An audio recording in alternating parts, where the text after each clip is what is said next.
So we're back to an interview between Steve Eddington and Jacob Rees-Mogg, and I want you to hear how Eddington frames this question, because he almost makes the Conservatives sound like they've been more like a socialist party by calling them centre-left. Shouldn't you take responsibility as a former member of Parliament and as a collective party for those failures you've mentioned? Record immigration, record taxation, record spending, net zero policies, rampant wokery across Whitehall.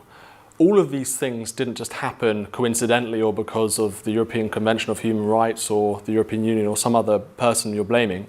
This is because Conservative MPs chose to pursue those centre-left to, frankly, radical left policies, particularly when it comes to immigration. Your party needs to take responsibility for that. You need to take responsibility for that. Reform has a few cranky candidates, but look at the Tory party legacy. Part of what you say is absolutely right, and I think the Conservatives, and that includes me, have to recognise that people didn't vote for us because we'd got things wrong. They didn't go to Reform because Reform stole our votes. They went to Reform because we had let our voters down. Now, some of these things that you've referred to were directly our fault.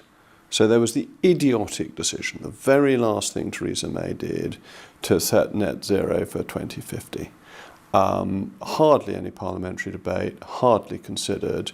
It's a terrible example because in the scheme of things, net zero was number 5 in the list of voters' concerns, and not really why people turned against the Tory party. If anything, net zero seems to be more on Mogg's list of top concerns. It was a mistake of its time because energy prices were very low and therefore it seemed not to be a high cost effect.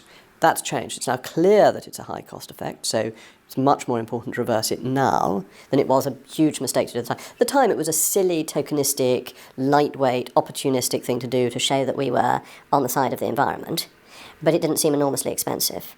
I mean, it's not quite true, because Philip Hammond was warning of the costs, but the cost was nothing like as apparent as it is now, post Russia's invasion of Ukraine. So that's an important contextualisation and a realisation of these words. Click here for a creepy fireside chat with Mogg.